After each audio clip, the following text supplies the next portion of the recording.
Qala ya bunayya inni ara fil manami anni adbahuk fanzur madza tara. Inni ara fil manam, aku melihat di dalam mimpi anni adbahuk, sesungguhnya aku menyembelihmu, aku berkorban denganmu.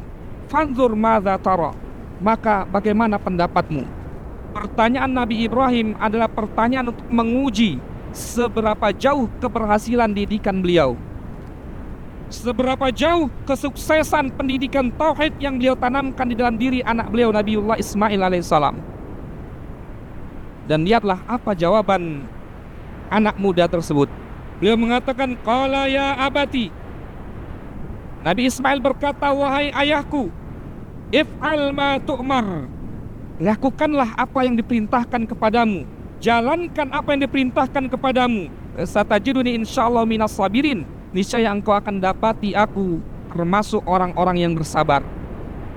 Luar biasa jawaban dari seorang yang sangat muda, masih belia, namun dia menjawab dengan yakin, ya abatif alma tu'mar, wahai ayahku, lakukan apa yang diperintahkan kepadamu. Satajiduni insyaallah minas sabirin, engkau akan dapati aku termasuk orang-orang yang bersabar. Allah berfirman, falamma aslama wa tallahu lil jabin, maka ketika Nabi Ibrahim dan Nabi Ismail alaihimassalam mereka sudah pasrah, sudah menerima perintah Allah subhanahu wa ta'ala, mereka tunduk dan patuh kepada Allah, wa tallahu lil jabin, maka dibaringkanlah Nabi Ismail untuk disembelih oleh Nabi Ibrahim alaihissalam. Imam Al-Baghawi rahimahullah ta'ala menggambarkan bagaimana situasi ketika Nabi Ibrahim hendak menyembelih Nabi Ismail. Bahwasanya ketika itu Nabi Ismail berkata kepada ayahnya, ya abati ushdud ribati hatta la attarib, wahai ayahku, kencangkan ikatanku supaya aku tidak bergetar. Waqfuf anni siyabaka hatta la yantadhiha 'alaiha min dami, dan jagalah bajumu dari darahku, ya, agar tidak terpercik, tercemar dengan darahku. Fayan kusu ajri, maka demikian nanti berkuranglah pahalaku.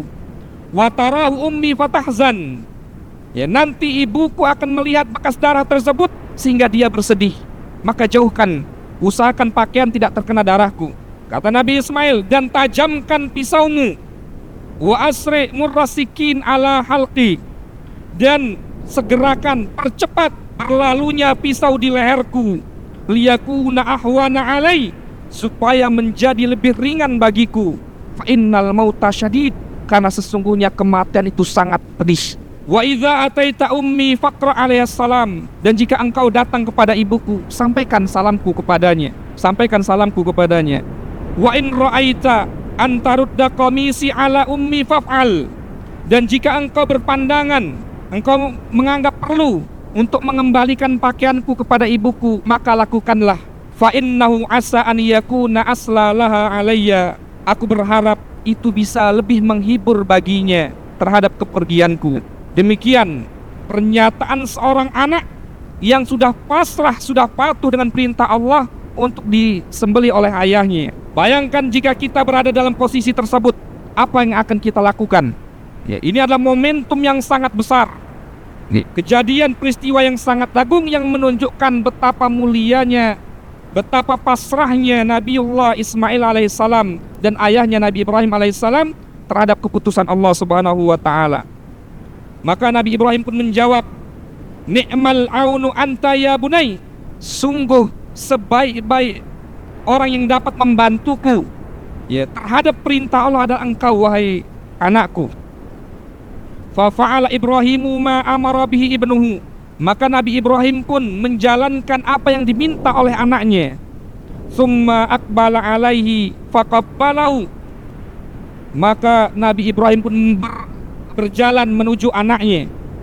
Kemudian qabbalahu, dia cium anaknya, dia cium anaknya. Waqad rabatahu, dalam keadaan anaknya sudah terikat. Wa huwa yabki, dan Nabi Ibrahim pun menangis, dan Nabi Ismail juga menangis. Summa innahu wada'a sikin ala halqihi falam tahukka sikin, ya, maka kemudian Nabi Ibrahim meletakkan pisaunya di lehernya, di leher Nabi Ismail, siap untuk menyembelih anaknya tadi, maka pisau itu pun tidak bisa menggoresnya. Sampai Nabi Ibrahim dalam riwayat yang lain menajamkan pisaunya beberapa kali dan tetap tidak terluka, tidak tergores. Barulah kemudian Allah SWT berfirman, "Wa nadainahu ayya Ibrahim." Maka tatkala keduanya sudah pasrah, bahkan sudah siap untuk menyembelih anaknya, Allah panggil, "Wahai Ibrahim, qad saddaqtar ru'ya, inna kadzalika najzil muhsinin." Engkau telah benarkan mimpi yang kau lihat dan engkau telah pasrah untuk menjalankannya. Inna kadzalika najzil muhsinin. Demikianlah kami membalas orang-orang yang berbuat baik. Para ulama mengatakan maksudnya adalah dengan tidak jadi mengorbankan anaknya dan diganti dengan domba yang besar. Sebagian riwayat mengatakan bahwa hewan sembelihan itu adalah berupa kambing yang digembala di surga. Maka disebut dengan dzibhin azim, yaitu sembelihan yang agung, yang besar. Bagaimana suasana haru tersebut menyelimuti Nabi Ibrahim dan Nabi Ismail.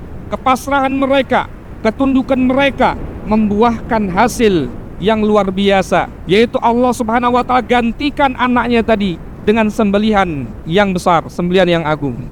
Ini menunjukkan rahmat Allah Subhanahu wa ta'ala kepada hamba-hambanya yang bertakwa dan tunduk dan patuh kepada perintah-perintahnya.